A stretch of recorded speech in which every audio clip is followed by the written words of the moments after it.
Subscribe to my channel by pressing red button and click on the bell icon for notification of latest updates.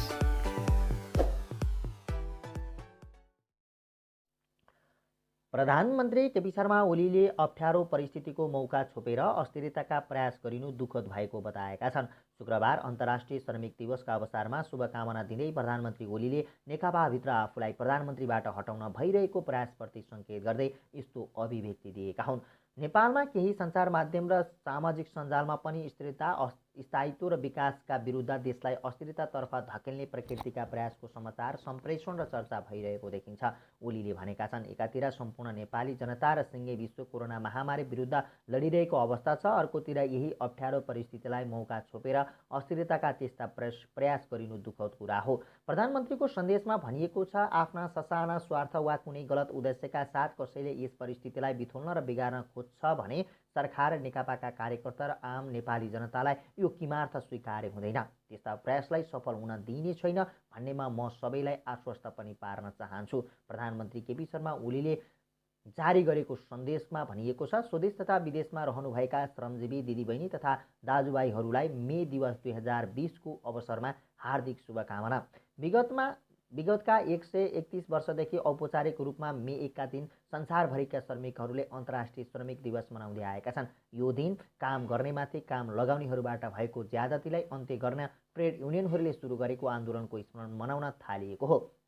श्रमिकहरूको काम, मनोरञ्जन र आराम बीच सन्तुलन कायम गर्ने मन स्थापित गरिएको दिनका रूपमा यस दिवसलाई स्मरण गर्ने गरिन्छ। नेपालको श्रम आन्दोलनले यस दिवसलाई श्रमिकहरूको सम्मानित, समृद्ध र सृजनशील जीवनको लागि भएका सबै आन्दोलनहरूको स्मरण गराउँदै मनाउँदै आएको छ। पछिल्ला केही वर्ष यता हामीले यस दिवसलाई नेपाली श्रमिकहरूको एकता र उपलब्धिको उत्सवका रूपमा पनि मनाउँदै आएका छौँ। हरेक वर्ष श्रमको संसारमा भएका उपलब्धिहरूको चर्चा गर्ने र गर्ने बाँकी कामहरूलाई पुरा गर्न अठोट गर्ने दिनका रूपमा मे 1 लाई लिँदै आएका छौँ। तर यस वर्षको मे दिवस हामीहरू भिन्न रूपमा मनाउँदैछौँ। कोरोना भाइरसको महामारीका कारण हाम्रो श्रमको संसार अहिले लकडाउनमा छ। मैले पहिले पनि भनेको छु, अहिले यति बेला विश्वभरिका कोरोना प्रभावित 210 मुलुकमा जस्तै हाम्रो देशको पनि उत्पादन प्रणालीको कडी टुटेको छ।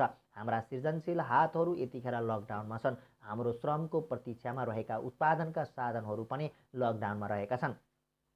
प्रधानमन्त्रीले जारी गरेको शुभकामना सन्देशमा भनिएको छ, अहिले लकडाउन विश्वव्यापी हो र यो बाध्यकारी रहेको छ। कोरोना भाइरसका कारणले यसलाई स्वीकार्नु परेको बाध्यता हाम्रो अगाडि छ। यसले निर्माण, रोजगारी र उत्पादनमा परेको प्रतिकूल प्रभावको अवस्थाले श्रमजीवी वर्गको बुझाइ जस्तै श्रम र उत्पादनको सम्बन्ध एवं त्यसको महत्त्वलाई सबै वर्गले गम्भीरताका साथ बुझ्ने नयाँ परिस्थिति पनि निर्माण भएको छ। श्रम आधारभूत कुरा हो र जीवन प्रमुख कुरा हो। श्रम बिनाको पुँजी र प्रवृत्ति पनि अर्थहीन हुन्छ भन्ने आजको यथार्थले स्पष्ट पारेको छ।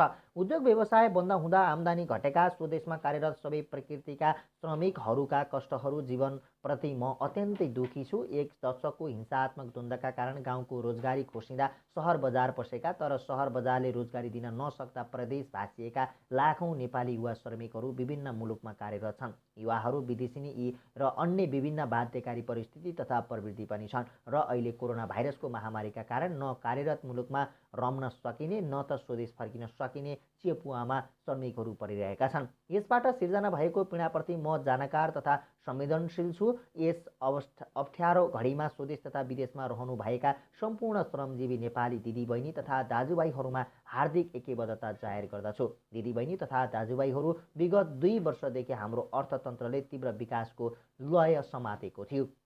सरकारको संविधानमा उद्योग तथा श्रमिक दुवै पक्षबीच उच्च समझदारी कायम गरेको थियो। त्यही समझदारीका कारण श्रमिकको न्यूनतम पारिश्रमिक इतिहासमै उच्च अर्थात् 39% वृद्धि भएको थियो। नियमित जस्तो औद्योगिक द्वन्द्वको पीडा झेलिरहेको नेपाली श्रमिकले दुनियाँमा हडताल र तालाबन्दी सबैले बिर्सिसकेको नमिठो सपना जस्तो भइसकेको थियो। हाम्रो आर्थिक वृद्धि दर दोहोरो अङ्कको लक्ष्य हासिल गर्नेतर्फ लम्किएको थियो। सरकारले श्रम क्षेत्रमा पहिलो वर्षको तुलनामा दोस्रो वर्ष झन्डै दोब्बर बजेट वृद्धि गरेको थियो। 10 जनशक्ति निर्माण, रोजगारी सृजना, सामाजिक सुरक्षा र सुरक्षण तथा सुलभ वैदेशिक रोजगारीका 4 लक्षणमा आधारित विभिन्न कार्यक्रमहरू श्रम, रोजगार तथा सामाजिक सुरक्षा मन्त्रालय मार्फत सञ्चालनमा आएका थिए। यी 2 वर्षको अवधिमा प्रधानमन्त्री रोजगार कार्यक्रम मार्फत 22 लाख श्रम दिन बराबरको रोजगारी सृजना गरिएको थियो। श्रमिकको पारिश्रमिक बैंक मार्फत भुक्तानी गर्ने र काम गर्दाको समय वा सेवानिवृत्त भएपछिको जीवनलाई सुरक्षित गर्न योगदानमा आधारित सामाजिक सुरक्षाको सुरुवात गरियो। 1 वर्षमा कम्तीमा 100 दिन बराबरको रोजगारीको प्रत्याभूति अर्थात् ग्यारेन्टी गरियो। विभिन्न मुलुकसँग श्रम सम्झौता गर्ने र प्रवृत्तिसँग आधारित सरल श्रम सम्बन्धी सेवाहरू थालियो। बेरोजगार लक्षित सेव विकास र उद्यमशीलता प्रबन्धन कार्यक्रम सञ्चालन गरियो। उच्च शिक्षा हासिल गरेका युवाहरूको लागि शैक्षिक प्रमाणपत्र धित्रोमा राखेर 5% ब्याज अनुदानमा 7 लाखसम्म ऋण उपलब्ध गराउन थालिएको थियो। तर यस मे दिवसको सङ्घारमा आज हामी कोरोना महामारीको विरुद्धको युद्धमा होमिएका छौँ। तत्कालको लागि हाम्रो प्रयास यस महामारीले सिर्जना गरेको समस्या सामना गर्नेतर्फ केन्द्रित छ। यतिखेर सरकार कोरोना सङ्क्रमणको रोकथाम, पहिचान, परीक्षण र उपचारमा लागि परेको छ। यसमा कमी नआओस् भनेर नै महामारी विरुद्धको यस युद्धको अग्र मोर्चामा रहनुभएका सबैका लागि 25 लाख रकम बराबरको बिमा गरिएको छ। व्यक्तिगत सुरक्षा उपकरणको व्यवस्थाका साथै उनीहरूको भत्ता 100% थप गरिएको छ। लकडाउनको अवधिको पारिश्रमिक कायम गर्न र महिला स्वास्थ्य स्वयंसेविकाहरूलाई एकमुष्ट 1500 रुपियाँ थप भत्ताको व्यवस्था गरिएको छ। सामाजिक सुरक्षा कोषमा आबद्ध सम्पूर्ण श्रमिकहरूको आयमा कमी नआओस् भनेर नै प्रत्येक श्रमिकको योगदान बराबरको रकम सरकारले नै कोषमा जम्मा गरिदिएको छ। सामाजिक सुरक्षा कोष योगदान गर्न लाग्ने दोहोरो करको व्यवस्था हटाइएको छ। विद्युतको उपभोगमा सहुलियतको व्यवस्था गरी सुलभ मोलमा इन्डक्सन चुलोको व्यवस्था पनि गरिएको छ। दैनिक गर्ने कामबाट जीवन धानिरहेकाहरूलाई भोकै मर्न नदिन नेपालमा कोही भोकै मर्दैन, कोही भोकले मर्दैन भन्ने सरकारको नीति अन्तर्गत स्थानीय तह, प्रदेश तथा केन्द्रीय प्रशासनको संयोजकमा राहतको व्यवस्था गरिएको छ। श्रमजीवी दाजुभाइ तथा दिदीबहिनीहरू, म ठान्दछु श्रमजीवी वर्ग भनेको मुख दुःख गर्न सक्ने तर सुखको सपना देख्ने वर्ग हो, परिवर्तनको स्वभाव हो र सबै आत्तिएको बेला ढाडस दिन सक्ने अनि आफै अघि सरेर समस्याको समाधान सामना गर्न सक्ने वर्ग श्रमजीवी वर्ग हो। कोरोना भाइरसको महामारीका विरुद्ध अग्रपन्थीमा रहेर जुधिरहेका चिकित्सक, स्वास्थ्यकर्मी, सुरक्षाकर्मी र सरसफाइ लगायतका सेवामा क्रियाशील श्रमजीवीहरू यसका उदाहरणहरू हुन्, जसको अथक परिश्रमले कोरोना भाइरस विरुद्धको लडाइँमा विश्व स्तरमा उल्लेख्य गर्न लायक सफलता हाम्रो मुलुकले प्राप्त गरेको छ। हालसम्म यो महामारी समुदाय स्तरमा फैलिनबाट रोकिनु र कुनै पनि मानवीय क्षति नभएको गर्विलो रेकर्ड कायम रहनु सन्तोषको विषय हो। आफैलाई जोखिममा पारी अरूको जीवन रक्षामा संलग्न उहाँहरू सबैको म उच्च प्रशंसा गर्न चाहन्छु। मलाई थाहा छ अवधिको हिसाबले यस वर्ष श्रमिकहरूको न्यूनतम पारिश्रमिक पुनरावलोकन गर्नुपर्ने वर्ष हो, तर हामी सबैलाई थाहा छ अहिले परिस्थितिले हामीलाई साथ दिइरहेको छैन। 8.5% को आर्थिक वृद्धि दर उच्च आकांक्षाका साथ अघि बढिरहेको हामीहरू 3% वा त्यसभन्दा कमको आर्थिक वृद्धि दरमा खुम्जिन पर्ने पो हो कि भन्ने अवस्थाले गम्भीर बनाएका छौँ। मैले पहिले पनि भनिसकेको छु, हाम्रो जीडीपीको झन्डै 4% यस महामारीका कारण क्षति भइसकेको छ। विश्व स्तरमा तुलनात्मक रूपमा हेर्ने हो भने रोजगारी र अर्थतन्त्रको अहिलेको अवस्था अघिल्लो शताब्दीको महामन्दीमा जस्तै वा त्योभन्दा पनि भयावह हुने आकलन गर्न थालिएको छ।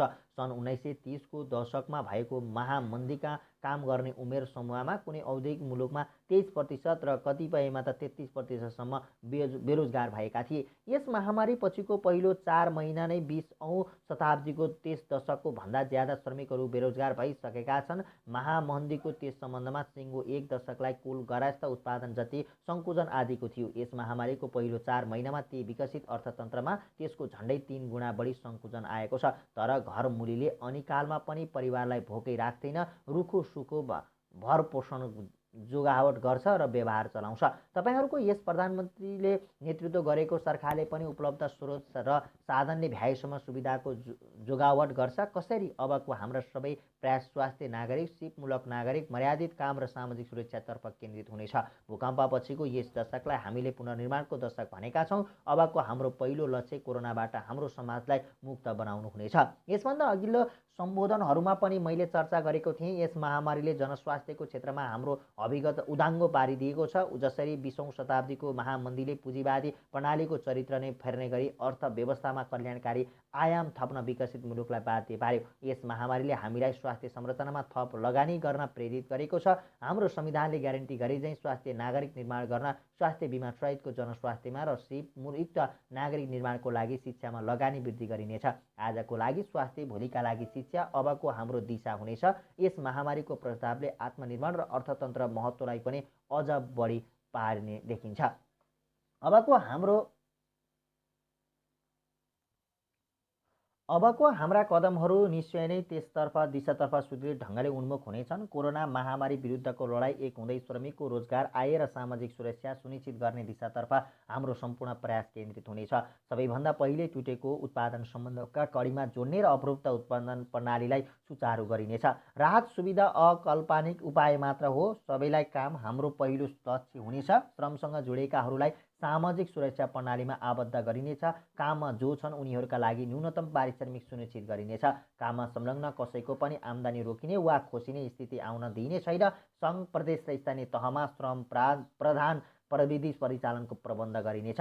श्रम र प्रविधिको संयोजन तथा ज्यालासहित सहभागिताको विकासमा मोडललाई अवलम्बन गरिनेछ। वैदेशिक रोजगारीबाट फर्केकाहरूलाई उनीहरूले हासिल गरेका दक्षता अनुरूपको रोजगारीको सिर्जना गर्न सरल कर्जा र प्रविधि हस्तान्तरणको प्रबन्ध गरिनेछ। स्वदेशमा रहेका वा विदेशमा रोजगारीमा जान नपाएकाहरूलाई प्रधानमन्त्री रोजगार कार्यक्रममा जोडिनेछ।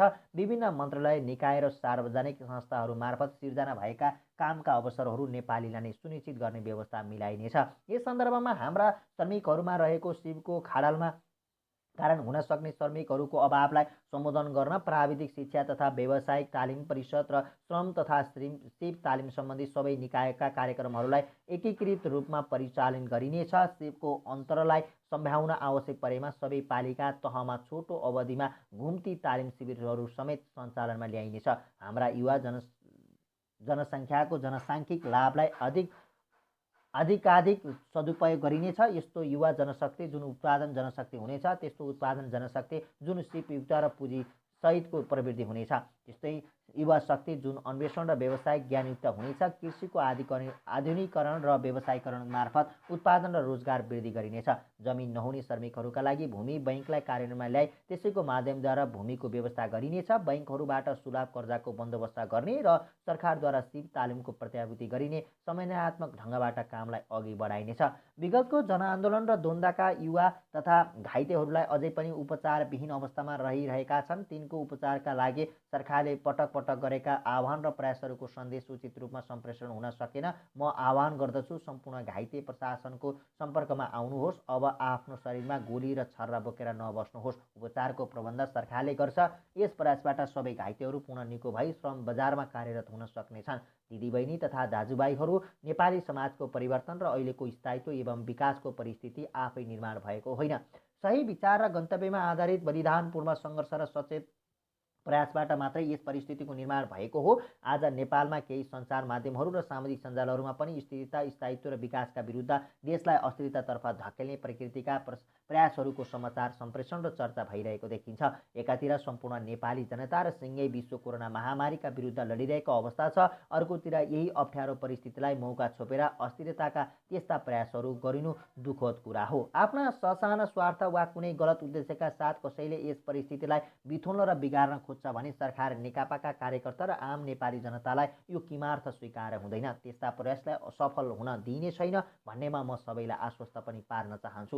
नेपालको राजनीतिक आन्दोलनले ट्रेड युनियन आन्दोलनलाई वैचारिक नेतृत्व गरिरहेको छ, तर नेपाली ट्रेड युनियन आन्दोलनको राजनीतिक आन्दोलनलाई धेरै कुरा सिकाएको छ। अप्ठ्यारोमा नहडबडाउने, अनिकालमा मिलेर बिउ जोगाउने, सहकालमा भएका नाफाको न्यायोचित वितरणमा सामाजिक सद्भाव गर्ने अनि विविधता बीच एकता कायम गरी अघि बढ्ने ट्रेड युनियनले हामीलाई सिकाएको छ। आपसी एकता र युनियन बनाउने भनेको भर्याङको खुड्किलो थपे जस्तो हो।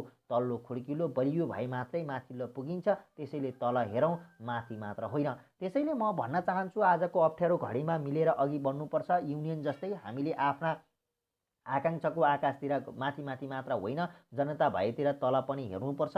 युनियनले भने जस्तै कमी कमजोरी भई सच्याउनुपर्छ, तर अराजक होइन, अनुशासित हुनुपर्छ। समयको ख्याल गर्नुपर्छ, आफैलाई घात गर्ने होइन, इमान्दार बन्नुपर्छ। युनियनले भने जस्तै यस प्रसङ्गमा नेपालका मान्यता प्राप्त ट्रेड युनियनहरूको निर्माण गरेको उनीहरूको साझा संस्था GTUCCलाई म स्मरण गर्न चाहन्छु र यसको छाताभित्र समेटिएका सबै ट्रेड युनियनहरू, तिनमा आबद्ध श्रमिकहरू र सम्पूर्ण श्रमजीवी जनसमुदायहरूलाई यस वर्षको मे दिवसको अवसरमा म हार्दिक मङ्गलमय शुभकामना व्यक्त गर्दछु। प्रधानमन्त्री केपी शर्मा ओलीले जारी गरेको शुभकामना सन्देशमा उल्लेख गरिएको छ।